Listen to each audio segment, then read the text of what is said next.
understanding Sabbath this way, that God was not trying to put another burden on people. It was meant to free them from their burdens by drawing their eyes back to God. And that's exactly what the Pharisees forgot. This gift, which Sabbath sounds amazing when you're thinking about it this way, this gift had become a burden for all the people now.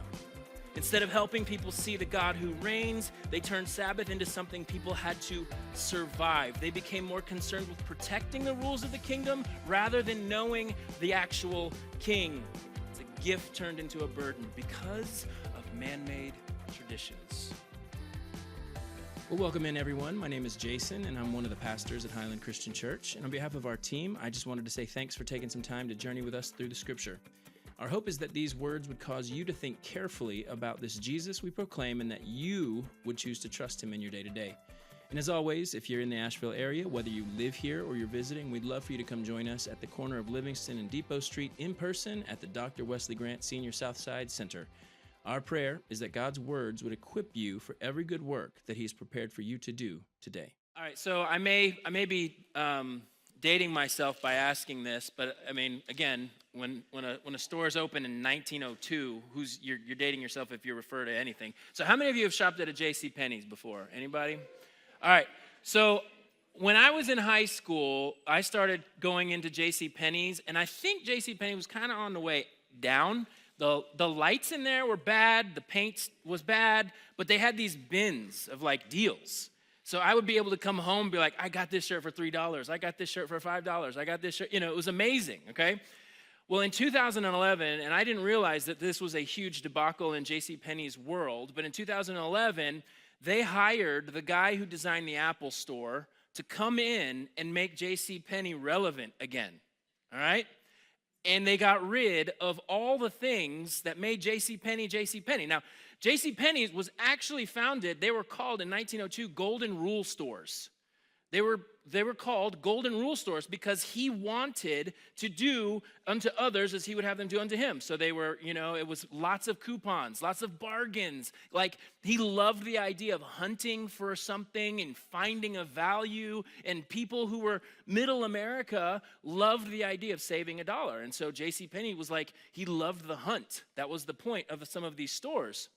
In 2011, the executive who put this plan in place to make JCPenney relevant and cool, they got rid of all the bargain bins, they got rid of all the little red stripes across the tags, and everything was one price, and you knew what price it was, and it became more boutique style and bright lights, and everyone hated it. And in 17 months, this dude was actually fired, and there's books written on this dude and him getting fired for this job because he didn't know the message of the founder. He didn't know that the idea of JCPenney was founded with these people in mind, and he lost them, right? And so there's all these different studies on the farther you get away from the founder or the CEO, you can get away from the mission. You can get away from the meaning. You can get away from the heart. And we've seen it happen to tons of businesses that we know and love, especially when there's a takeover or all those different things. And so with this, we're going to see something like that in the Pharisees in Luke chapter 6. This image that we're going to actually read through is going to cause us to question, can we be so obsessed with doing Christianity right that we're going to drift from the one who founded it? And what I mean by that is, can we become so passionate about protecting our practices of faith that we end up practicing Christianity without looking like Jesus? And I think it's possible. The Pharisees are a picture of that. Luke chapter 6, one Sabbath day, as Jesus was walking through some grain fields, his disciples broke off heads of grain, rubbed off the husks in their hands, and ate the grain. But some Pharisees said, "Why are you breaking the law by harvesting grain on the Sabbath?" The last couple of interactions we've seen with the Pharisees in Luke chapter 5 alone, the last couple of weeks, they've had a lot of questions. In the last chapter, Luke chapter 5 alone, who does Jesus think he is forgiving sin? Why is he eating with sinners and scum? How come you guys don't fast like we do and John's disciples do? So the tension is building with the Pharisees, and Luke is communicating that.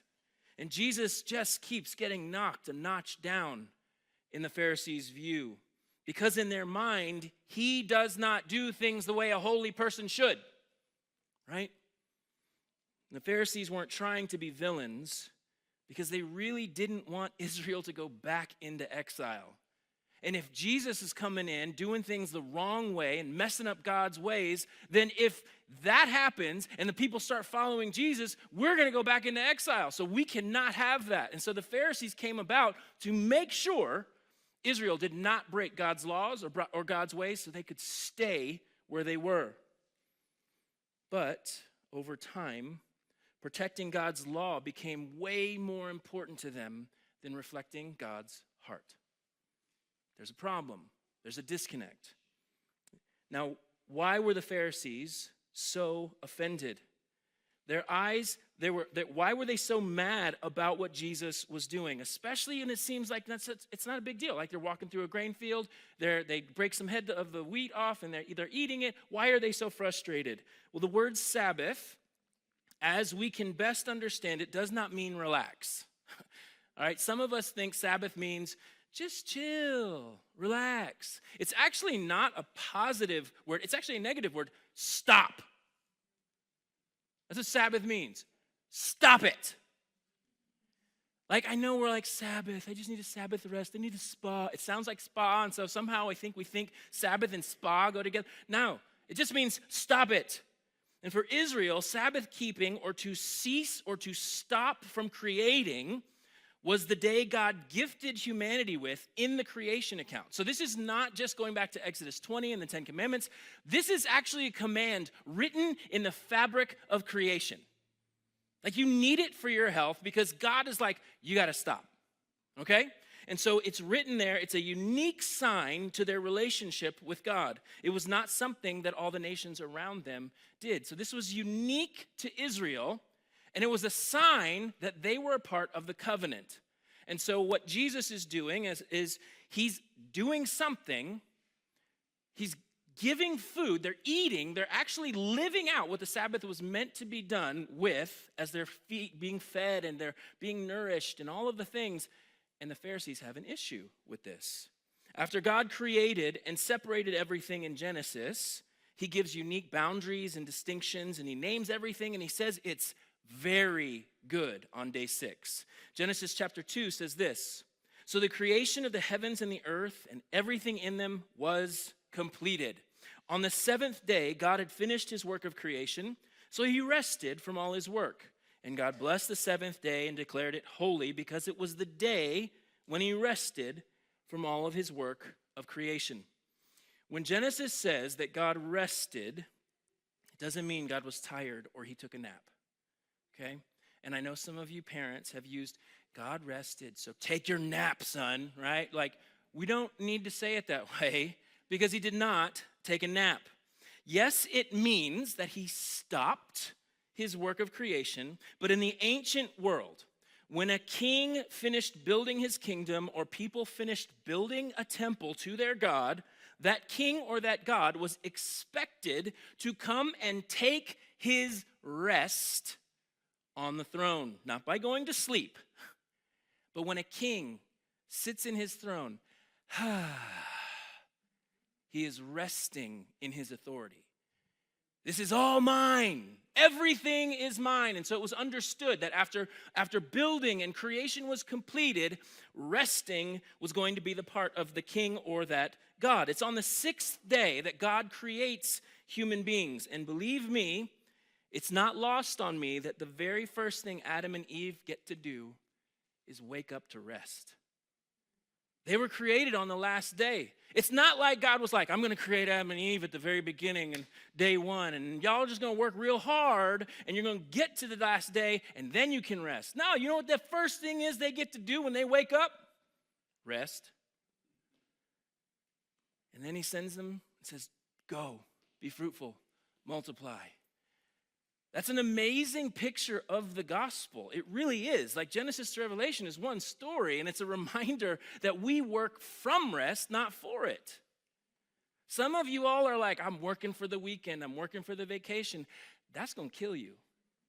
But if you're able to go, I get to work from a place of everything is completed, and I'm not trying to prove or earn acceptance or my value or my worth ever again. Even if I fail, it doesn't make me a failure. I get to rest in what God has done. That's how we're sent into the world. We aren't working for the weekend, folks. We work from the rest that God has gifted us with. Genesis presents creation as God's temple, and that's what's unique about this story in Genesis. The world isn't simply a place that God made, it's the place where God chooses to reign with his people. Right? In traditional Near Eastern creation stories, you'll see a temple that's built by a god, and what that god will do is he'll say, now you go out there and bring me all of my resources. God doesn't do that. In fact, in Isaiah chapter 45, it says, for the Lord is God, and he created the heavens and earth and put everything in place. He made the world to be lived in, not to be a place of empty chaos. I am the Lord, he says, and there is no other. Isaiah 66 says, this is what the Lord says, heaven is my throne and the earth is my footstool. Could you build me a temple as good as that? I love that, right? Where everybody's building a temple for their God or for their king, and God's like, heaven and earth are mine. You think you could build me a temple better than that? No, you could not. Could you build me such a resting place? There's the word, right? Not sleeping, but a place where I will rule from. My hands have made both heaven and earth. They and everything in them are mine. I, the Lord, have spoken. So Sabbath was never primarily about recovering from your exhaustion. That is the way we picture it. It was about stopping long enough to remember who is king. Is it you? Is it your job? Is it your money? Is it your next fix? Who's king? And it's an opportunity to be reminded that God is king. It is a weekly, and it's 7 days, right? 6 days of work. Seventh day was the Sabbath. The last day of the week was their resting day. To remember, God is creator, God is provider, God is sustainer, God is enough. I can stop striving because God is reigning, right? I mean, I've seen the shirts, right? God rested, so take your nap, right? Now, if you're saying that God took a nap, I disagree with you. But if you're saying God is resting on his throne, so go ahead and close your eyes, go to sleep, he's still at work, then I agree with you, right? God is reigning on his throne, so please take your nap. Please get some rest. Please close your eyes. Understanding Sabbath this way, that God was not trying to put another burden on people. It was meant to free them from their burdens by drawing their eyes back to God. And that's exactly what the Pharisees forgot. This gift, which Sabbath sounds amazing when you're thinking about it this way, this gift had become a burden for all the people now. Instead of helping people see the God who reigns, they turned Sabbath into something people had to survive. They became more concerned with protecting the rules of the kingdom rather than knowing the actual king. It's a gift turned into a burden because of man-made traditions. Now we can talk about the grain. Once you understand God's purpose for Sabbath, suddenly the grain is not the issue anymore. The issue becomes whether the Pharisees have misunderstood the gift of Sabbath that God has given them. What's the big deal? Walking through a grain field, popping the heads off of grain, rubbing it between their fingers. And the Pharisees are somewhere hiding in bushes going, aha, we see you working, Jesus. We see your disciples working. They were preparing a meal for themselves on a day when they were supposed to stop. They were eating the edible part of the wheat from the chaff. They were separating the chaff, and that was actually called threshing, and you weren't supposed to do that. Now, there are some people, and I've seen them do it, where if you can take the moisture or the sweat from your hands and you can rub the grain together, you can actually make this paste and roll it up as a ball, and you can eat it. It's kind of disgusting because it's made with your own sweat, but regardless, regardless, the disciples and Jesus were working on the Sabbath. And as little as that was, the Pharisees saw him ignoring the Sabbath. Now you might be like, well, it looks to me like they're stealing, right? Because they're walking through somebody's grain field. Actually, the Lord wrote into the law of Israel that on the outskirts or the corners of your field, you were always to leave enough for the traveler or the foreigner or the poor so that they could get their own food from your property. It was written in to the way they did things. What if we did things that way now? That would be so crazy to see that happen. But they were actually looking like they were working. And so Jesus schools the Pharisees, and he says in verse 3, Jesus replied to them, "Haven't you read in the scriptures what David did when he and his companions were hungry? He went into the house of God, broke the law by eating the sacred loaves of bread that only the priests can eat. He also gave some to his companions." And Jesus added, "The Son of Man is Lord even over the Sabbath." Huge phrase, but it's so funny that Luke is like, and Jesus added, right? This is a huge statement. Jesus isn't breaking or violating this law. Jesus is actually confronting the Pharisees' understanding of the law, okay? And I know we love to paint Jesus as a rebel who's always breaking laws. He's actually breaking your understanding of the law. That's really what's happening, is he's breaking the Pharisees' the heavy burden that they're carrying and putting on the people. Jesus is breaking those views down. Jesus lived and fulfilled the law on our behalf. So Jesus wasn't a lawbreaker. He was a breaker of people's views of the law. And the heartbeat behind it, he was constantly revealing to people. David and his men, the story that he's talking about, you can actually read in 1 Samuel 21. But they're starving, and they go into the tabernacle, and they ask the priest that's there for the bread, and it's the bread that the priest is supposed to eat, the bread of the presence, or the show bread that was placed before the Lord in the tabernacle. Holy bread, right? Unto the Lord. Many ancient cultures had bread that they would lay out on tables and wine for their gods. But that bread and that wine was to provide for the God. They were offering to the God and keeping that God nourished. This bread, different. This bread was not for God. It was actually the bread that the priests would eat, and they would take these stacks of 6 and 6, and there would be 12, and they think it's in line to the 12 tribes of Israel, but there was this reminder for the priests that one day a week, they would bake this new bread, it would sit on the table, and they would eat this bread. The priests would eat this bread, so it was provision for them, and so this bread was a providing, powerful God reminder that I provided for you in the wilderness and will provide for you forevermore. And Jesus says, David and his dudes walk into the tabernacle, eat this fancy bread. Y'all don't get mad at that story, but I'm eating sweaty bread paste and you're upset. He's like, this doesn't make sense. Oh, and by the way, the Son of Man is Lord over the Sabbath. Right? This is where we're at. The Pharisees had forgotten that in order for that priest to fulfill the law, he has to lift the burden of David and his men, and they're starving. So love neighbor is at the heart of the law. And is it burden lifting for Jesus' disciples to remain starving? No. Is it burden lifting for David and his men to be told by the priest, this is holy bread? No. Burden lifting is to say, you're hungry, I'll put food in your stomach.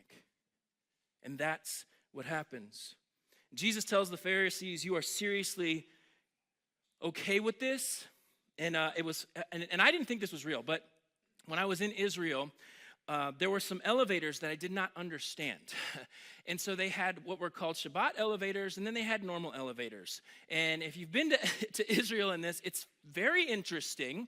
But if on the Sabbath, there's a rule that you can't press the button of the floor that you need to go to in the elevator because it's considered work. So on Sabbath, they have elevators that ding, ding, ding, go to every floor.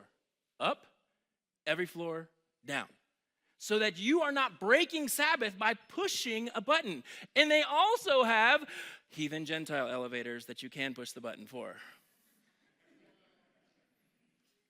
Didn't think it was a real thing, but I ended up seeing it. But this is how things have gotten. The point wasn't that David broke the rules. The point was the priests knew that God's law has always been aiming toward what is life-giving. It had become a burden, and it was put heavy on the shoulders of the people. And Jesus is helping them go, you guys don't get the heart of this. You keep putting burdens on people. The law just keeps piling onto them. Then Jesus tells the sneaky field-hiding Pharisees, the Son of Man is Lord even over the Sabbath. This would have given the Pharisees a fit. Son of Man we talked about a couple weeks ago. In Daniel's vision, and I've heard people say Son of Man is Jesus' favorite title because it relates to his humanity. Actually, it's the opposite.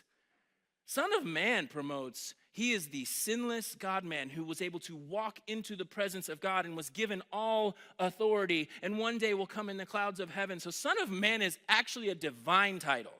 It carries a heavy title, Messiah, Christ. He's the one who's going to come in the clouds. He's the one who's going to judge. He's the one whose teachings everyone in the world will one day know and obey. Like the Son of Man is a big deal. And Jesus says the Son of Man is even Lord over the Sabbath. All authority is his. By calling himself Lord of the Sabbath, Jesus isn't just defending his disciples. He's not just going, guys, back up. We're doing okay. We're fine. He's claiming authority over creation, over the covenant, over the scripture itself. And that's a big deal because Jesus isn't trying to settle the question, is it okay if I eat some grain on Saturday afternoon? That's not the question. Jesus is answering the question, who gets to tell us what God really means? That's where Luke is going with this. The Pharisees for so long had stood in a place where we tell you what God means. We tell you what God has said. We tell you. And Jesus is saying, but I tell you. And you will hear that all through Jesus' teachings. You've heard it said, but I tell you. You've heard it said, but I tell you. Because Jesus is the one with all authority to bring the heart behind the law to the people. We'll finish with the second encounter because they're both connected. Verse 6, on another Sabbath day, a man with a deformed right hand was in the synagogue while Jesus was teaching. The teachers of religious law and the Pharisees watched Jesus closely. If he healed the man's hand, they planned to accuse him of working on the Sabbath, but Jesus knew their thoughts. He said to the man with the deformed hand, come and stand in front of everyone. So the man came forward. Then Jesus said to the critics, I have a question for you. Does the law permit good deeds on the Sabbath, or is it a day for doing evil? Is this a day to save life or to destroy it? He looked around at them one by one and then said to the man, hold out your hand. So the man held out his hand and it was restored. At this, the enemies of Jesus were wild with rage and began to discuss what to do with him. This scene is fascinating to me because everyone is watching. The Pharisees don't even care about the man. All they're doing is watching Jesus, but Jesus is watching the man. Slowly, the Pharisees are looking for violations, right? They're doing this. What's he doing? Is he going to do it? Because if he does, we got him. Their whole intention, trap Jesus, capture Jesus. And Jesus wrecks the Pharisees' position. And he says, should I do good or evil on the Sabbath? He says, should I save life or destroy it? And this phrase just shouted to me this week. Verse 10, he looked around at them one by one. Can you feel that tension? When you are so obsessed with your view of something, and then someone asks you such a real question that you know you're got, but you don't have an answer for it. And Jesus looks at the Pharisees and goes, can you honestly tell me I should do evil on the Sabbath and not lift this burden? And to look at them one by one. I bet they all looked down when Jesus looked at them. I bet they all were like, because they know. They're got. Jesus is reminding them of the heart of the law, and I bet maybe there was a young Pharisee who wasn't so schooled in the old Pharisee way, and he was probably like, that feels right. That feels good. Oh, wait, nope, we're not with Jesus. Okay, I got you, right? Like they look at the other Pharisees, and they're like, I'm not going to say yes to that. Felt right, but nope. All right, we're not going there. Okay. But for Jesus to reveal the heart of the law, and then he does it. He looked around at them one by one, and before confronting their theology, Jesus confronted their hearts. Jesus doesn't hesitate. He tells the man, reach out your hand, and he is restored. Now, I could be wrong in this, but as I'm learning about Luke and the way he writes, I believe Luke may have had another intention of using that word restored, because he could have said he healed that guy's hand. Not just to communicate the man's hand being healed and returning it to its original state. To be restored means to bring back into original existence, use, function, or purpose, which is exactly what the Son of Man, who is the Lord over the Sabbath, was doing when it comes to God's purposes, God's kingdom, his creation, and even God's laws. I have a feeling we don't give Luke enough credit for the words he chooses through his gospel. I believe he was communicating two things in that moment. When we have corrupted things, Jesus is busy restoring and refreshing. As the band comes and we close our time this morning, where the Pharisees created heavy burdens by interpreting more do's and don'ts. For them, it was about what you did and what you didn't do. And I have a feeling there's some of you in this room who have felt like being a Christian is all about what you do and don't do. And you've forgotten the heart of the Father, that Jesus was lifting burdens by making sure that stomachs were fed, pains were healed, burden carrying was shared. And I don't want you to walk out of here with the same tragic end to your story as this story is. Verse 11, at seeing all that Jesus did, the enemies of Jesus were wild with rage and began to discuss what to do with Jesus. At this, the law being revealed as something that is to give life, right? That's what Luke says, at this. What has Jesus just done? What is this? He has just shown them that the law and the Sabbath were given to bring life. And in other passage, in the other Gospels, it says that the Sabbath was made for man, not man for the Sabbath, meaning the gift of Sabbath was for human beings to experience and know, not to try and figure out, can I lift a paperback book or a hardback book? What's work? What do I do with that? And then living in the fear of all of those things, that's not what we see. At this, the Pharisees are wild with rage. That word wild with rage, it's the same word that's used for like if an engine is flooded, right? It's filled and there's nothing you can do until it just goes back down, right? Until that evaporation happens in the flooded engine, you can't do anything with it. The Pharisees, you could not even talk to because they were so filled with rage at what they were seeing. A man receives life. A man receives life, and the religious leaders start plotting a murder. You don't think that's ever possible in our own hearts. But the truth is, when Jesus starts busting out of our boxes that we have him in, we can all get a little upset. When Jesus isn't working the way you want him to work in your life, or he's not doing what you think he should do, or he doesn't fit in the box that you want him to fit in anymore, we can get a little wild with rage. And so in this moment, think about J.C. Penney lost its way because it forgot the vision of its founder. The Pharisees lost their way because they forgot the heart of their God. Where have you forgotten his heart? Not just for other people, but even for yourself, as Jacob even mentioned, that the love of God is for you. It's not just for others. You may be like, well, people, yeah, God loves them, but I don't think he likes me very much. See, that's not humility, it's pride. It's to reject God's words for your life too. Luke's 2-for-1 Sabbath special isn't about whether or not we're doing it right. Luke is aiming for our hearts. What happens when Jesus doesn't fit inside your religious expectation? Do you care more about being right than bringing life? Does your faith make people feel burdened or restored? You can tell a lot about a person by how your faith makes other people feel. Now, yes, the gospel is offensive and it can make people feel uncomfortable. But when we're talking about our faith, are we putting burdens on people's shoulders or are we lifting burdens? That is something you get to wrestle with. Are you more concerned with protecting your system than helping hurting people? Jesus causes us to think about all of these things.